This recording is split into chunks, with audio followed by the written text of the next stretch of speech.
Miyamoto Musashi é considerado um dos guerreiros mais famosos da história do Japão, e o mesmo reconhece que seu maior adversário foi Sasaki Kojiro, outro famoso samurai. Ambos tinham uma diferença básica perante a maioria dos combatentes de sua época. Eles buscaram aprender muito mais do que seus mestres lhe ensinavam. Fato esse que fez eles se destacarem perante a média e se tornando os ícones que eles foram para a história do Japão. E no vídeo de hoje eu separei alguns segredos que Vagabond nos traz de como ser um aprendiz brilhante. E o melhor, isso daqui não se aplica apenas nas artes marciais, na espada. Podemos trazer isso também para qualquer coisa que aprendemos no nosso dia a dia. Ou seja, como se tornar um estudante brilhante em qualquer área. Porém, antes de continuar a chamada, eu sou o André Gussi e esse é o Entreter e Conhecer. E após a vinheta, vamos ao conteúdo de hoje? Um dos elementos que eu mais gosto na obra de Vagabond é que ele narra a criação de dois personagens históricos muito influentes na história do Japão, Miyamoto Musashi e Sasaki Kojiro. Porém, por maior que fosse a fama desses dois, eles não nasceram prontos. Eles foram crus, eles não eram perfeitos. Pelo contrário, eles tinham várias falhas e vícios que foram corrigindo no decorrer do tempo. E, em Vagabond, tem uma narrativa interessante de como eles se tornaram esses ícones, não mostrando-os apenas como beldades, como heróis que nasceram prontos e se destacam dos demais. Não, o segredo para eles se destacarem, para eles terem a fama que tiveram, vai muito da sua criação, do seu preparo, do seu estudo, que foi diferente dos demais. E a partir de agora, nós veremos os detalhes de cada um, a começar com Miyamoto Musashi. É claro! Diz a lenda que Miyamoto Musashi fugiu de casa aos 7 anos porque seu pai era considerado um grande guerreiro e meio que desprezavam esse ou mesmo ameaçava a vida do garoto. E Musashi foi morar com seu tio, por parte materna, o monge Takuan, onde inicia o seu aprendizado, o seu ensino. No entanto, como é narrado lá no início de Vagabond, nessa fase o Musashi era um brucutu, um bicho do mato, e esse, querendo sempre buscar cada vez mais força, sai para uma jornada de aprendizagem para desafiar os maiores combatentes de sua época. Portanto, no meio do percurso, além de aprender técnicas de batalha, das artes marciais e tudo mais, ele vai aprimorando seu caráter conforme os templos, castelos ou mesmo adversários que ele vai encontrando. Em cada um desses momentos ele vai aprendendo uma característica nova, tal como eu já disse aqui nesse vídeo sobre o segredo de Vagabond. Qual é o ponto que eu quero destacar aqui? Que Musashi, ele não se prendeu ao estilo do pai dele, que era considerado um inigualável, muito menos de um mestre qualquer. Ele sempre ia buscando aprender coisas diferentes com pessoas diferentes. Ele não se contentava com aquilo que ele já sabia ou que um mestre tinha a ensinar. Assim que ele via que ele aprendia tudo o que tinha nesse lugar, ele buscava um novo passo. E assim ia, cada vez mais até se tornar o ícone que ele fez, até ganhar a fama que ele teve, e no qual, após o duelo contra o Sasaki Kojiro, ele se retira e passa a escrever o seu livro, no qual vai ter a essência do Bushido. Mas aqui o importante é, nesse seu aprendizado, ele vai percebendo que uma briga vai muito além de você puxar a espada.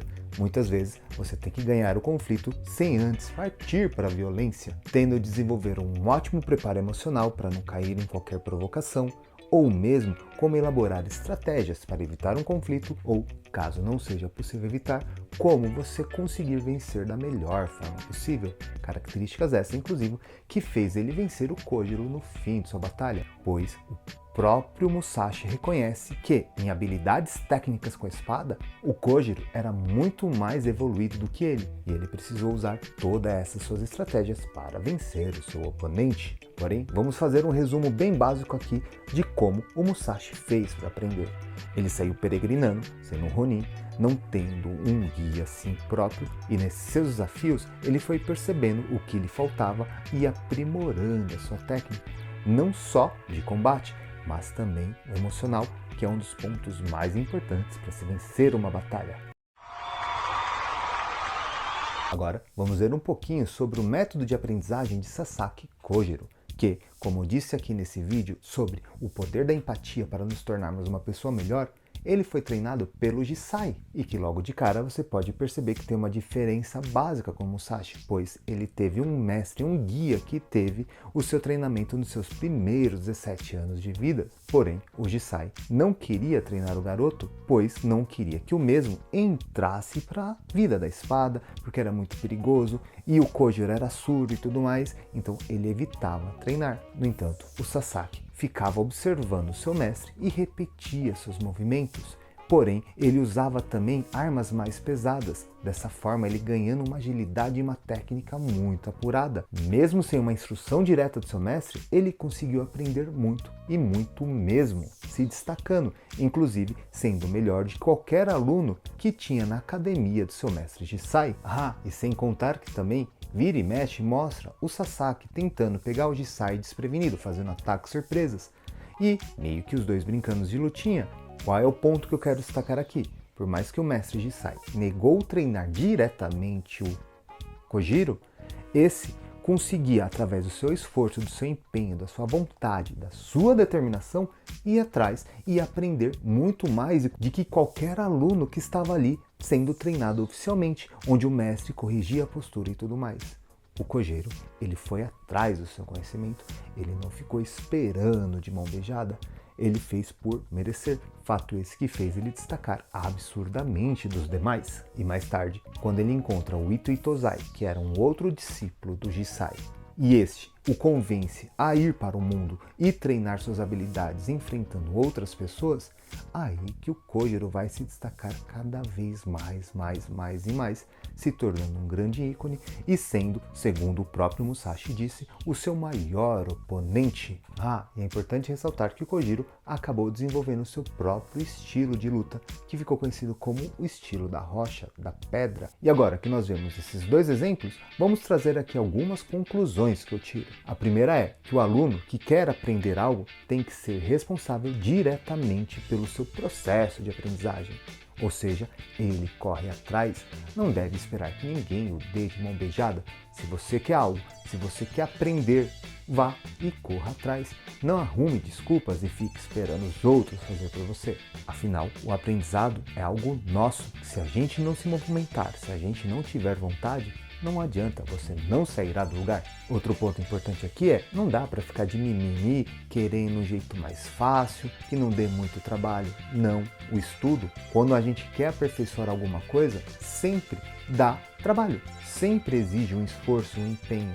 Então, não adianta ficar, que difícil, que aquilo outro. E o pior, não procure os caminhos mais curtos, porque o caminho mais curto muitas vezes pode ser uma armadilha.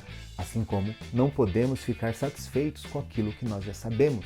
Nós temos que reconhecer as nossas fraquezas e buscar sempre aprender mais, cada vez mais, porque se a gente se acomodar, já era. Com certeza a gente vai deixar de evoluir e vão ultrapassar a gente ou a gente vai ficar desatualizado. Enfim, o aprendizado é algo constante em nossa vida, não podemos parar jamais. E lógico, sempre que possível, pedir ajuda para quem sabe algo a mais do que a gente, ter a humildade de reconhecer e aceitar esse auxílio.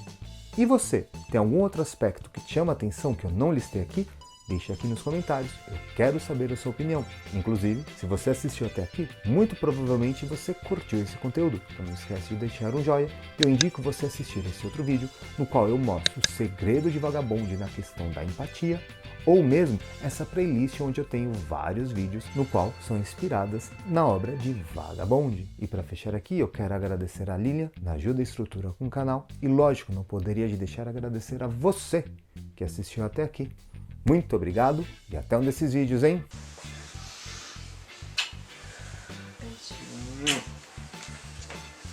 Obrigado.